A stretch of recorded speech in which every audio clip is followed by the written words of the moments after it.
O ayan mga kababayan, napakamalas ang Pilipinas dahil pinamumunuan tayo ng mga hudas, mga barabas. Hindi nga tayo agree mga kababayan, no? Hindi nga tayo agree sa sinabi ni Guanzon na pwede daw maging role na hudas si mga kababayan, si BBM. O si Tambaloslos. Mahihiya si Judas niyan! Dahil ang role nito sina BBM at Romualdez mga kababayan ay pang satanas. Mabait pa si Judas dahil si Judas mga kababayan nagsisi pa sa huli. Initin nga niya ang kanyang sariling buhay mga kababayan ni Judas dahil nagsisisi. Pero etong dalawang Judas sa Pilipinas, ang dalawang si Marcos at si Romualdez, walang pagsisisi. Malasatanas na talaga mga kababayan ang level ng mga ito. Panoorin niyo po. Very, very clear, no? From the get-go ng Marcos Very, very administration, dinuduraan nila yung saligang batas natin. Yun. Oh. Hindi nila ginagalang mga kababayan eh. Breaking the law. Bending the law. Napakadelikado nun. Very, very dangerous. Kasi ang ibig sabihin nun, sila na yung batas. Yung Kami di ba na yun ang na nakita batas. natin? The mere fact that Judas. PRRD is in The Hague, without facing the local courts, without having been given an arrest warrant, no? Ibig sabihin nun talaga, itong ginagawa ni Kinaladkad pa mga kababayan. Kinaladkad Marcos si sa Tatay Digong. Pilipinas, wasak na wasak kasi ang Puso isang ni bansa, Nastimak. no, ang isang pag-define ng nationhood, a strong judicial system, a Correct. strong body of laws. Ang ginawa niya, itong walang yang to, no, talagang kinuha niya tayo at dinala niya tayo sa putik. All these decades that we've been Kinaladkad building tayo up sa kanal. our judicial system, not just by one person, but an entire nation, no, na talagang gusto natin malakas ang ating judicial system na ito so imperfect Wala na eh. Binangag lahat mga kababayan. from the start, and yet now you really wish for it kasi even though it was imperfect, at least may batas, may nahihiya, no, nahihiya, lalo na yung mga opisyal natatakot kasi syempre public officer ka, natural ikaw yung susunod sa batas, pero ngayon sobrang kabaliktaran ng mga nangyayari ngayon. So grabe, ewan ko sige Eric, no, hindi talaga dapat natin Nakakagalit kasi ma'am kasi nakagalit they are talaga. hiding behind the authority of the court, kunwari, and AMLAC, Anti-Money Laundering Council. This is a very high-handed and yet coward, duwag kasi martial law po ang taktika ni Marcos eh. They are not Martial law? interested anyway about this victim, Ma'am Lorraine eh. Yeah. Alam natin na si Lisa Araneta po, Ayan na naman ang mga speaking of the devil mga kababayan. at sila Risa Hontiveros at grupo nila, mga abogado ni Lisa, ang nag-prepare according to our sources of information dito sa alias Amanda. Aroy. So si Lisa na naman ang nasa likod mga kababayan, pati si Risa. Lisa Tanas at Risa Tanas. Bago pa man ito humarap doon sa Senado, we already knew na may ganong impormasyon. Of course, that is another thing na magdala ka ng paper trail, but the circumstances pointing to the involvement of Marcos and Romualdez to attack and malign and destroy Pastor Kibuloy and the ministers and leaders of the Kingdom of Jesus Christ ay talaga naman pong sinadya ito. Pero kalabisan na po ito eh. Ma'am Lorraine, mga kababayan, halimbawa, kung interesado lang sila doon sa kaso ni Pastor sa isang nag-iisang reklamo, na nagre-reklamo, sabi nga amin ni Tapos ang nasa likod pa si Risa Hontiveros na notado mga kababayan na babayad, di ba? Yan ang sabi ni Atty. Topacio. Nagbabayad daw ng testigo para gumawa ng false testimony. Ma'am Lorraine, matagal na po itong kaso na to, mga mahigit na ito 15 years na na-dismiss na ang mga reklamong ito, binuhay at binigyan ng bagong timpla at atake nila Boying Rimulya nang siya pa ang DOJ Secretary, at ngayon inakyat nila doon sa trafficking in person qualified with child abuse. Isang tao lang nagrereklamo, paano naging trafficking? Pangalawa, ito ay malinaw po na nagreklamo na noon sa Davao, 2 beses na ito yata na-dismiss sa level po ng prosecutors. Dahil walang probable cause, walang prima facie evidence na pwedeng mag-sustain ng reklamo. Ngayon, lumalabas na kung ganito ang trato ng korte sa Pasig at sa Makati at ng Anti-Money Laundering Council na lumalabas, Ma'am Lorraine, mga kababayan, buong organisasyon ng KOGC ang nasasangkot dahil siya ay nagrereklamo laban kay Pastor Kibuloy na walang sapat na ebidensya. Ngayon kaagad pinatigil Tapos, isikwester na nila lahat ng ari-arian. Garoy, ang ari-ari. anumang mga financial and economic activities related to the independent properties and assets of the ministry away from the personality of pastor. Hindi na ito tiningnan ng korte, kinabig na po sila lahat na suspect ang buong kingdom.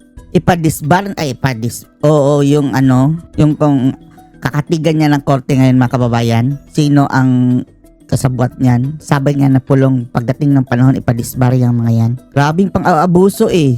Of Jesus Christ, at ngayon pati ang buong ari-ariang naipundar sa dugo, pawis at pagsasakripisyo nila over the 40 years na pag-iral nitong Kingdom of Jesus Christ sa Si pamumuno. Kibuloy nga mga kababayan, deserve yan na na bigyan ng piyansa mga kababayan dahil mahina man ang mahina yung bintang nila. Pinakulong pa rin. Si Tatay Digong Pastor pinakulong. Kibuloy, Tapos mayroon pa silang plano kay mga kababayan, kay Pulong Duterte. Mukhang i-raid daw ang bahay. ay dudurugin nila Marcos at nila Romualdez gamit ang kapangyarihan ng korte.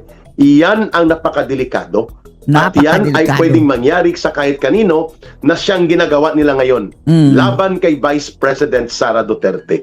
Na siyang ginagawa nila ngayon laban dito kay Congressman Pulong Duterte. At siyang ginagawa nila sa amin ni Ma'am Lorraine, kaliwat ka ng kaso ang hinahambalos. Sa iba pang personalidad, kina Mike Defensor, nasarado na ang kanyang legitimate quarry operations na may permit pero biglang kinansila arbitrarily. Tingnan nyo, ginigipit pa kababayan, negosyo, pati negosyo. Ako magit 100 mga involved Dalawang Marcos talaga, sa kanyang negosyo sa quarry, legitimate na negosyo ito for over the years. Biglang sinarado ng DNR, walang notice. Basta arbitrarily canceled, cease and desist operations ka.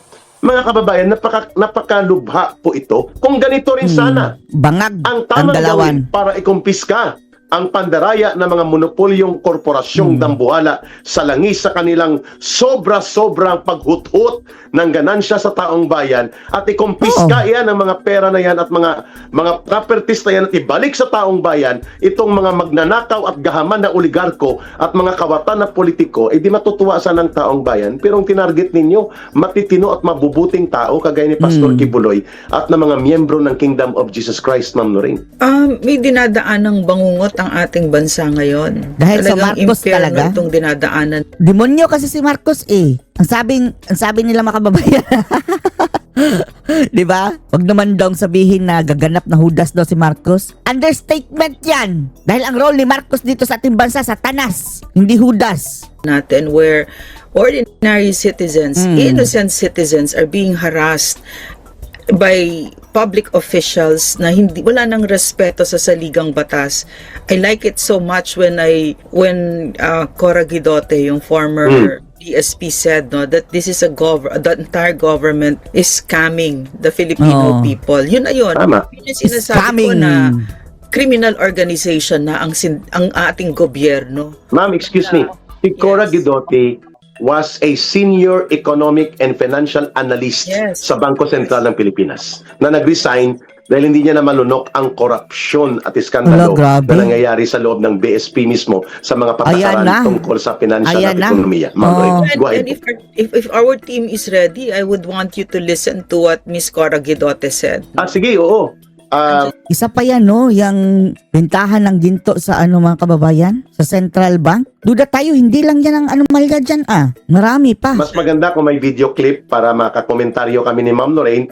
Heads up lang po sa ating team kung ready po ang ating video clip ng pahayag ni Miss Cora Guidote. Ma'am Lorraine, go ahead po Ma'am Lorraine, habang inihanda pa. Yung kagandahan kasi dito sa akin, is, I think it's ready na, Yung Ayan, pwede na ma'am. Okay, Yeah. Ayan. Na ako magpapatumpik-tumpik. Wag na The Filipino magpatumpik-tumpik people are pa. being scammed by this government. Ay, scammed by the government. Okay. So, bakit scam? Kasi, wala kang lalabasan Lahat sila nag-conspire na. Diba? They have weaponized most institutions. I don't know if there's still one institution that's Taga Central Bank yan, mga independent or kababayan you can dati, call ha? independent. Oo. Matalas ito, ma'am. Non-aligned dito sa Duterte. Linawin natin, ha? She's not aligned to any political group. She's independent and she speaks her mind out whenever there are forum or gatherings called upon to explain. Ma'am, go ahead. I don't even yung that Duterte something thing, no, because that's the tactic of of the other side, no, to make it seem as if it's Duterte versus Marcos. It's no longer that. No? Wala na eh. Hindi na to Duterte versus Marcos, mga kababayan. Yung pagiging, pagnanakaw nito, kasamaan ni Marcos na ito, mga kababayan. Issue na ito ng kasamaan at pagiging pagnanakaw ni Marcos. The sitting president has stolen trillions of Filipino hard-earned taxpayers' money. You think this is still about Duterte Marcos? No, it's no longer. It hasn't been in a very, very long time. If they spit on the Constitution, do you think it's still about political factions? No, it's no longer about that. We've gone past it a very, very long time ago. Even when they brought PRRD to The Hague, even though it may seem like it was a political move, and of course, yes, it was, no, but still go beyond that, and it's about our rights, our sovereignty as a country, our rights as a human being that were violated. We Okay, are so yung violated sinabi as a ni human Ms. Cora being. Guidote, yan yung nakikita natin ngayon.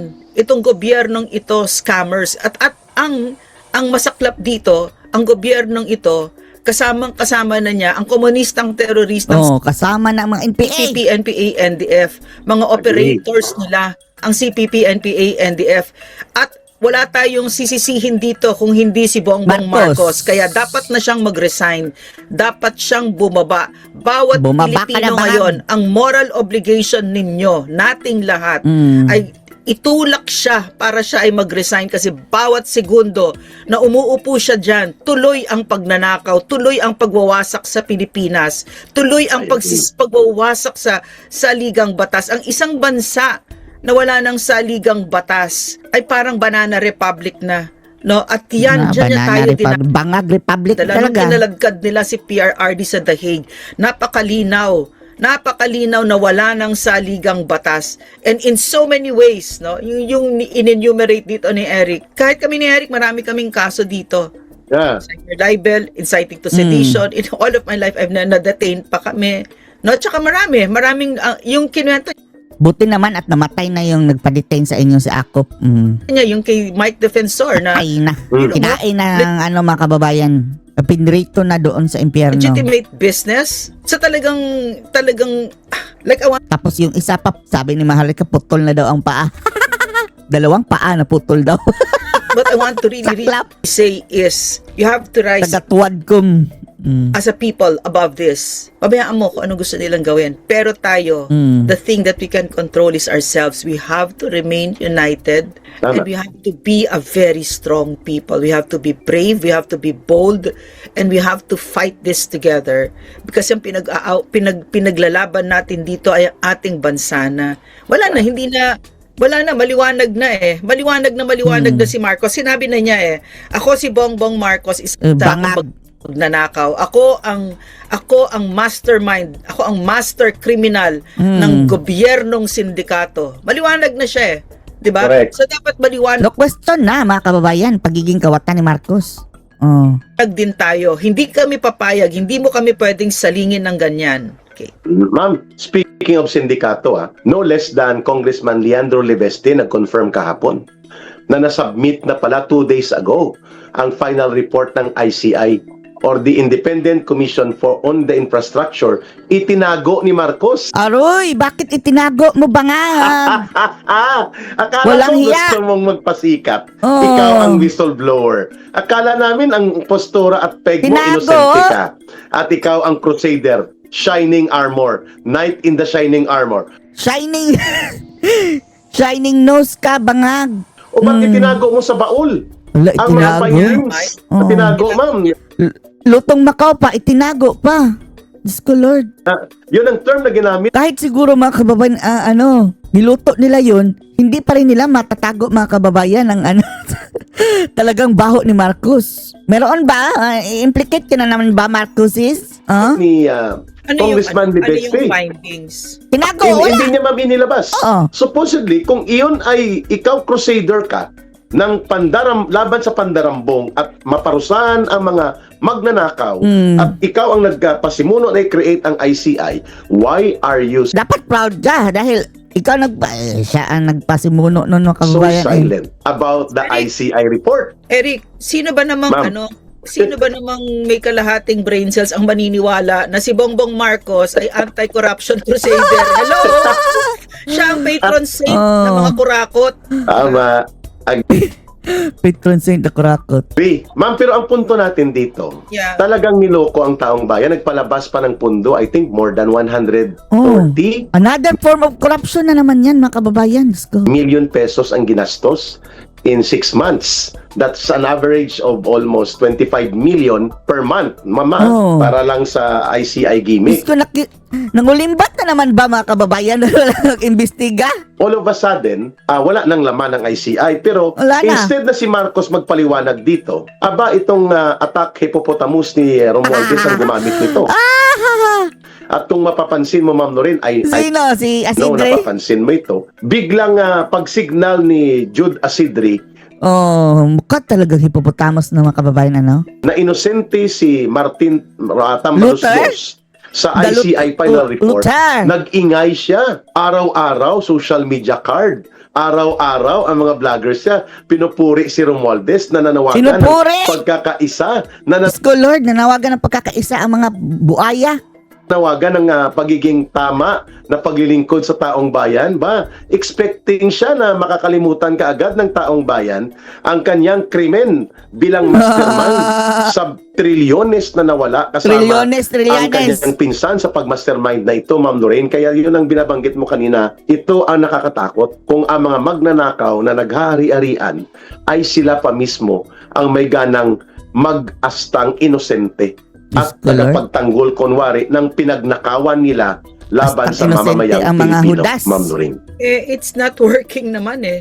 Minus 48,000 million yung kanyang trust rating. No? So alam mo, ang bobo talaga. Sobra bobo! talaga bobo. Masyadong Talagang bobo! Hindi nila naintindihan ang internet, hindi nila naiintindihan ang Pilipino, hindi nila alam ang Pilipino, hindi nila kilala ang Pilipino. Ang Pilipino, sweetik, ubod wais ang Pilipino. Ngingiti-ngiti yan, pero alam ka na niya, Martin, markado ka na, magnanakaw Magnanakaw. Nanawagan pa ng pagkakaisa. ka. Yan ang alam ng... Kahit Tama. ano pang gawin mo, kahit na tumambling ka dyan at kainin mo yung tiyan mo, kahit na sino pang, kahit si Thinking Pinoy pa-ops mo niyan, Yan mga kababayan, ang isa sa mga sabi ni Sas, working in the shadows. Black ops daw mga kababayan. na-experience na ng Pilipino yung pagkamagnanakaw mo. Hindi lang magnanakaw alam mo. Although amazing ang pagkamagnanakaw ng pagpinsang ito, amazing. Yeah. Amazing. It's totally, I'm so gobsmacking. Grabe. Wow. Talagang walang katigil-tigil ito mga hayop na to. Na hanggang ngayon, Holy Week binigyan ng tig 2 million yung mga congressmen na Wow. sumusunod sa kanila. Aroy, Halos 600 million yung May pamaon pa. True. the time Mga of the buhaya. Middle East crisis, no? So, hindi lang this Martin Romualdez is not just a supercalifragilistic magnanakaw. Califragilistic magnanakaw. Califragilistic incompetent bastard. Walang alam. Zero lahat sila. Parang isa silang malaking zero kasi siguro Akala nila mga kababayan, no, madala lang sa ayuday itong pag-govern mo sa mga tao. kasi galing ako sa Team Duterte. So Yes. nakita ko yung amazing competence, not just of PRRD but certainly Contrast na PRRD contrast, that mga he kababayan. led us to groundbreaking accomplishments. So I was with that team. So I saw how much he knew that competence was amazing. So when I'm watching them, it's like watching a horror show. So Horror na comedy mga kababayan. Comedy horror. I like that. I like Nakakatawa na nakakagalit. Oh. that. it's really like yesterday. Was it yesterday? 2 days ago? I'll give you a photo. Just so you know what I'm talking about.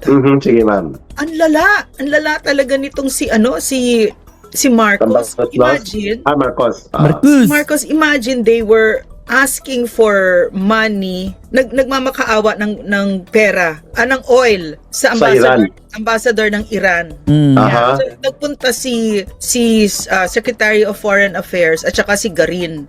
Si Garin. Si Gagarin. Number one pa lang yun. Biro mo ang pinapunta mo. Bakit hindi ikaw? Kasi yung mga ibang Southeast Asian leaders, like sila what's his name? Sila Taksin, etc. Si Prabowo, lahat sila, yung basta sa Indonesia, sa Malaysia, lahat sila nagpunta. Even Singapore. Yes, personally sila nagpunta. Tapos dude, ang sabi pa itong sinong Secretary of Foreign Affairs, na kaibigan ng Pilipinas ang Iran. Alam ng Iran na lapdog ng Amerika, si Bongbong Marcos. Panloloko, So, pang bubudol yan, mama. at saka nakakahiya. Sobrang Nakakahiya. nakakahiya na dapat mo makita talaga yung facial expression ng yung ambassador to Iran. Teka, sige Eric, magsalita ka muna. Maganda yung binanggit mo, Ma'am Lorraine, sapagkat manloloko, hindi lang mandarambong at Manloloko ka mangungurakot pala. ang gobyerno ni Marcos at Romualdez. Manloloko, big Yeah. time. Sapagkat papapaniwalain mo ang bansang Iran na ikaw ay neutral. Hindi ka neutral, nandito po ang Base basis ng Amerika. 11 or 12. At bakit ang Pilipinas ang nagdideklara nun, mga kababayan, na pwede na tayong dumaan? Dapat ang Iran mismo. Baka sabihin ng Iran sila lang naman ang sabi nun EDCA, equivalent to military bases ng Amerika sa Pilipinas. At dito pagagawin, mga kababayan, itong pinakamalaking bomb and ammunition depot and factory sa Pilipinas, diyan sa may Sambales, sa Subic at sa Bataan. Kaya wag mong lukuhin ang mga leaders ng bansang Iran, Marcos, na maniniwala sa iyo na neutral ka, na non-hostile. Anong non-hostile? Nandito nga ang mga missile launchers ng Amerika sa Yan ang problema, mga kababayan. No? Bangag talaga. Si Bangag ang napapasok atin, na yung Typhoon missile launcher system. Tapos, mayroon ng mga launcher, mga kababayan. Ang problema na lang, yung mga bala, dahil hindi pwedeng isa lang bala Humayag si Marcos na gawing pagawaan ng bala dito sa Pilipinas. Matatarget talaga At tayo gusto niyan. Mo pang gawing from 12 or 11 to 17 ang EDCA sites sa Pilipinas para all over the country tayo ay bat-bat at puno ng base militar ng Amerika para paglulunsaran ng kanilang armas pangdigma at ng tropa nila, pagtataguan nila ang ating bansa upang ilunsad nila ito papuntang China, papuntang Taiwan, papuntang Iran, sapagkat ikaw ay nagkaroon ng pagiging lantarang pagpakatuta sa Estados Unidos. Kaya Lantarang ka pagkakatuta. nag-aalangan na humarap sa responsibilidad mo na magkaroon ng government to government negotiation of centralized crude importation and supply negotiation with Iran, sapagkat ikaw ay tuta ng Amerika. At yan ay may malaking implikasyon sa relasyon sa ibang bansa na hindi kaaliado at kalaban ngayon ng Amerika sa paghuhuramentado ni Donald Trump at nila Benjamin Netanyahu. I want to show you the photo. Sige, ma'am. As a backgrounder, Eric, mga kababayan, lahat ng heads of state sa Southeast Asian ang pumunta sa Iran. There, if you can close up the face of the Iranian. Oo nga, si Garin, si Castro, ito mamang DFO. Oo. So if 'di ba? Dito niya sinabi sa mukha ng Iranian ambassador na kaibigan ng Pilipinas ang Iran. Na alam ng Naka-Scooby-Doo pa mga siya, Iranians, 'di ba? Alam ng mga Iranians, Iranians Ngiting aso. na tuta ng si Marcos, no? Sobrang tuta, ma'am. At alam mo, to put it into context kung bakit napakalaking insulto nito sa kanila, faux pas talaga, no? It's because all heads of state, when they went to Iran, it wasn't just this underlings that went, it was their president and it was also their foreign minister. So, yung presidents ng mga head of state, like sila Anwar, si Prabowo, si Prabowo, si Taksin. Yeah, lahat sila nagpunta, no? Kasama yung sila mismo nagpunta. Tapos ito, yan ang dadalhin. Hindi niya kayang humarap si Bangag. Mm-hmm. Hindi niya kayang humarap. Ininsulto niya talaga itong Iran, no? Tapos sabihin mo na kaibigan mo, alam nila na andyan ang EDCA sites.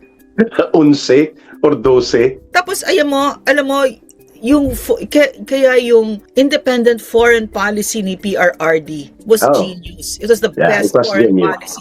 And it was the truly the only independent foreign policy. The only. Yung iba talaga nakadikit pa siya sa Amerika at sumusunod talaga na para mga atsay ng Yes. Amerika. Pero si PRRD stood firm and stood talagang very very sovereign, which is why he's in the Hague now. He's paying for it, no? Uncle Sam made sure you have to yung nandiyan sa The Hague si PRRD, kasama diyan ang CIA, okay? Of course. Kasi ma'am, yun nga ang na-briefing kay Trump eh. The sudden turnaround of Donald Trump to treat PRRD no longer as an ally in his second term ni Trump, sapagkat na-briefing siya ng CIA that President Duterte is closer to China. And mahirap siyang i-control pati ang kanyang political position, ang foreign policy program niya, mahirap diktahan. Kaya si Donald Trump tahimik po sa lantarang pang-aabuso at paglapastangan sa soberenya ng Pilipinas at paglapastangan kay President Duterte sapagkat si Trump ay negosyante. Nagagamit niya ang kanyang pagpupustura sa strong rule of law ni Pangulong Duterte sa kanyang pagpupustura noon sa strong rule of law ni Donald Trump sa Amerika. Pero Donald Trump is more of a businessman and an astute politician. Ginamit niya yon para kunwari pakalmahin si Pangulong Duterte doon sa kanyang very strong na pagtutol sa mapanghimasok na uri ng relasyon na gusto ng Amerika sa Pilipinas. Which tama yun, Ma'am Noreen. Ang ating pakikipag-ugnayan sa mga bansa na ating kaugnayan sa ating pakikipaghalubilo sa World of Nations ay dapat nakabatay sa tamang prinsipyo. Interes na tama at hindi pagpapakatuta at pagpapailalim sa kung anong manipulasyon. And that was Rodrigo Duterte. Kaya si Marcos hindi makaharap sa liderato ng Iran na makakalusot at makakapagkaroon tayo ng tinatawag na government-to-government crude importation negotiation, supply line support negotiation, pati ang paglalayag sa Strait of Hormuz na i-consider ang mga barko o mga merchant vessel papuntang Pilipinas na non-hostile and non-threat vessels, hindi niya magawa sapagkat takot din siya sipain ni Donald Trump at takot na takot siya na mawala ang kanyang blessings ng pagpakatuta niya sa Amerika sakaling siya po ay tulutudong lumarga sa pakikipag-negosasyon sa Iran. Yan ang tinatawag na kolokoy at bupols na uri ng leader. Walang bayag para panindigan ng kanyang bansa sa panahon ng krisis na ito. Alam mo, I want to speak out for the members of KOJC because I have come to know them. Mhm. Target na naman nila mga kababayan, no, ang KOJC kasi ang plano daw mga kababayan, gusto nilang i-sequester yung asset ng KOJC. Property ni Pastor. Property yan ng bawat miyembro ng KOJC na pinaghirapan yan. Yung bawat, sobrang kabaliktaran sobrang kabaliktaran nitong Marcos. Kaya nga, I cannot, it's so clear to me that it's no longer just a political war, it's a spiritual war. You're waging a war against some of the best people I have ever known in my whole life. Their goodness, their kindness, their faithfulness to their beliefs, to the gospel of Jesus. No, talagang they have really embodied it.